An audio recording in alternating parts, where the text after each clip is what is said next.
तो नमस्कार दोस्तों, बहुत बहुत स्वागत है आपका फिर से एक नए वीडियो में। दोस्तों आज की वीडियो में महासंग्राम होने वाले हैं, क्योंकि आज की वीडियो में हम लेकर आए हैं BA first year first semester वालों के लिए भूगोल का मॉडल पेपर। जी हाँ दोस्तों, इसमें जितने भी मोस्ट इंपॉर्टेंट क्वेश्चन हैं सभी को इंक्लूड किया गया है। यहाँ पर जो मैं क्वेश्चन पेपर आपको प्रोवाइड करने जा रहा हूँ, हर हाल में इससे क्वेश्चन पूछे जाते हैं और आपके 75 नंबर से आप लोगों को 60-65 नंबर एकदम पक्के हो जाएंगे यदि आप लोग ये पूरा प्रश्न पत्र हल कर लेते हैं तो जी हाँ दोस्तों, चलिए बिना देरी किए हम लोग वीडियो को स्टार्ट करते हैं।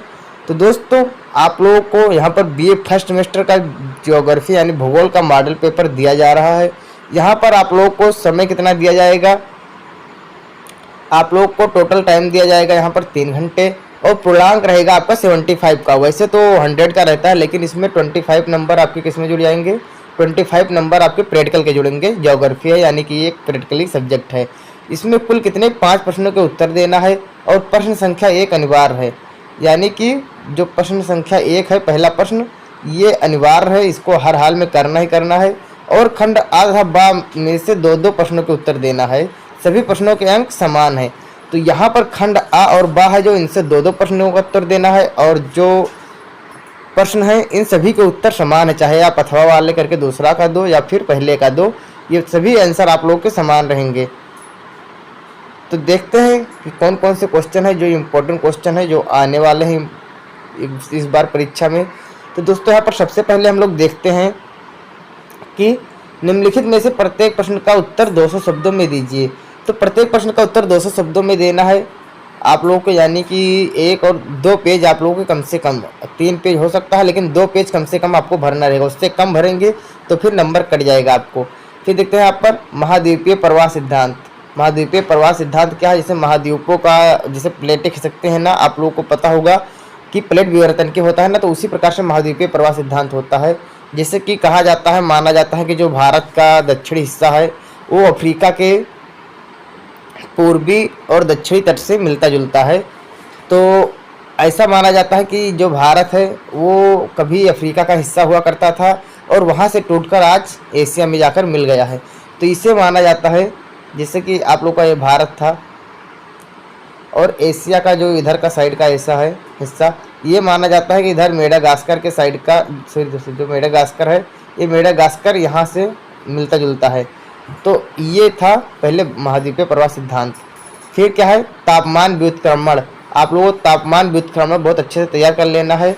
और इसी के साथ ज्वालामुखी के प्रकार, कितने प्रकार के ज्वालामुखी होते हैं, यानी कि शांत ज्वालामुखी, सुषुप्त ज्वालामुखी और जागृत ज्वालामुखी। तो कई प्रकार के ज्वालामुखी होते हैं, जो अति सक्रिय ज्वालामुखी, तीव्र सक्रिय ज्वालामुखी, जैसे कई प्रकार के होते हैं कि जो सक्रिय होते हैं ऑल टाइम, उनसे क्या होता है, लावा और मैग्मा उनसे निकलता रहता है, वहाँ पर निकलता रहता है। कुछ ज्वालामुखी क्या होते हैं जो एकदम शांत पड़े हैं, कुछ उसमें होता ही नहीं है।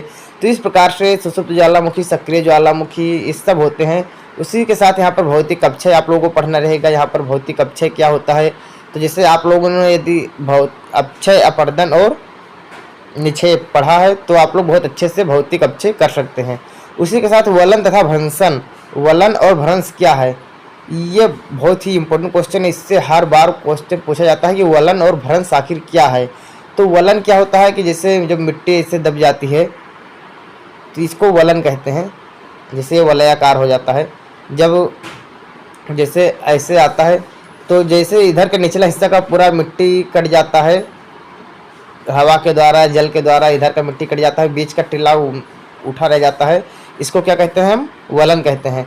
फिर भ्रंश क्या है कि जब वो मिट्टी में चटकन पड़ जाती है, जैसे ऐसे मिट्टी है और बीच बीच में से चटकन पड़ जाती है, जैसे कि अभी आप लोगों ने धान काटा हुआ, धान के खेतों में देख लीजिए कि चटकन पड़ जाती है, तो उसे हम लोग क्या बोलते हैं, भ्रंश बोलते हैं। तो इस प्रकार से वलन तथा भ्रंश को आप लोगों को तैयार करके रखना है। वलन तथा भ्रंश बहुत इंपॉर्टेंट है और ये अधिकतर आता है, और अपक्षय, अपर्दन, निक्षेप से तो ये क्वेश्चन 100% आएगा। इसी के साथ आप लोगों को खंड आ में लेकर चलते हैं। यहाँ पर देखते हैं किन्हीं 2 प्रश्नों के उत्तर दीजिए। प्रत्येक प्रश्न का उत्तर लगभग 1000 शब्द में होना चाहिए। तो प्रत्येक प्रश्न का उत्तर 1000 शब्दों में देना है। सामान्य अपर्दन चक्र क्या है, यहाँ पर सामान्य अपर्दन चक्र यहाँ पर पूछ रहा है कि क्या है। तो सामान्य अपर्दन चक्र क्या है, सामान्य अपर्दन चक्र की संकल्पना को समझाइए। तो जैसे आप लोगों ने पढ़ा होगा एक डेविस का अपर्दन चक्र, तो वही डेविस का अपर्दन चक्र यदि आप तैयार कर लेते हैं तो ये क्वेश्चन आप लोगों का 100% हो जाएगा। और ये क्वेश्चन बहुत ही इम्पोर्टेंट है। उष्णकटिबंधीय चक्रवातों की उत्पत्ति के कारणों को समझाइए। जो उष्णकटिबंधीय चक्रवात हैं उनकी उत्पत्ति किस कारणों से होती है, उन कारणों को यहाँ पर आपको डिस्क्राइब करना है। आई होप आप लोगों को सभी क्वेश्चन बहुत अच्छे से तैयार हो गए होंगे। यदि नहीं तैयार है तो ये सब क्वेश्चन नोट कीजिए और आप लोग यूट्यूब से और अदर वेबसाइट से आप लोग सर्च करके इसका आंसर लिख सकते हैं। ऑलरेडी बहुत सारे आंसर मेरे चैनल पर भी उपलब्ध हैं। मैं ये नहीं कह रहा कि सभी के चैनल उपलब्ध हैं सभी के आंसर, लेकिन कुछ प्रश्नों के चैनल उत्तर हमारे चैनल पर उपलब्ध हैं, तो उससे आप लोग देख लीजिए।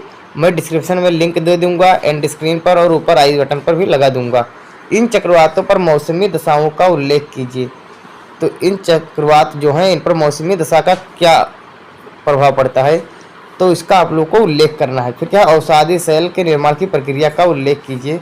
अवसादी सेल क्या होते हैं और विभिन्न प्रकार की अवसादी सेलों का उदाहरण सहित वर्णन कीजिए। तो यहाँ पर अवसादी सेलों का उदाहरण करना है, 1000 शब्दों में आंसर देना है आप लोगों को। कम से कम 5 पेज नहीं, सॉरी दोस्तों, 6, 7, 8 पेज आप लोगों को कम से कम भरना रहेगा। फिर क्या है, प्रवाल भित्तियों के प्रकार तथा विशेषताओं का वर्णन कीजिए तथा उनके निर्माण से संबंधित डेली के महाद्वीपीय फिसलन सिद्धांत का उल्लेख कीजिए। तो यहाँ पर बहुत सारे क्वेश्चंस हैं जो आप लोग को इम्पोर्टेंट क्वेश्चन है वो आप लोग तैयार कर लेना। मैं बताता जा रहा हूँ कि इम्पोर्टेंट क्वेश्चन कौन कौन से होते हैं, तो इसको आप लोग बहुत अच्छे से तैयार कर लेना है। और फिर खंड बा में देखते हैं हम लोग कि कौन से क्वेश्चन ज़्यादा इम्पोर्टेंट है। तो खंड बा में निम्नलिखित में से किन्हीं 2 प्रश्नों के उत्तर देना है और प्रत्येक प्रश्न का उत्तर लगभग 500 शब्दों से अधिक नहीं होना चाहिए, यानी कि 500 शब्दों में, और 2 प्रश्नों का उत्तर देना है। तो ऋतु अपक्षय के प्रकारों का वर्णन कीजिए। हिंद महासागरीय धाराओं की विवेचना कीजिए। ऋतु अपक्षय के प्रकारों का वर्णन कीजिए। ऋतु का अपक्षय क्या किस प्रकार से होता है, जैसे कि बारिश में आप लोगों ने देखा होगा कि उससे भी अपक्षय होता है। जैसे मिट्टी कट जाती है, जहाँ का बालुका इलाका होता है वहाँ की पूरी मिट्टी कट जाती है, तो ये ऋतुओं के कारण होता है। फिर आप लोगों ने देखा पवन चलती है कितनी तेज़ी से अपना मार्च अप्रैल महीने में। तो मार्च अप्रैल महीने में जब बसंत ऋतु आती है तब देख लीजिए कितनी तेज़ हवाएं चलती हैं, तो उससे भी अपक्षय होता है। उसी के साथ साथ गर्मी में भी अपक्षय होता है। गर्मी में चटकन होती है, हवाएं चलती हैं, तो फिर मिट्टी कट जाती है। फिर क्या है, हिंद महासागरीय धाराओं की विवेचना कीजिए। हिंद महासागरीय जो धाराएं हैं कौन कौन सी हैं और किस प्रकार से उन धाराओं की गति है, उसको यहाँ पर आप लोगों को वर्णन करना है, विवेचना करनी है।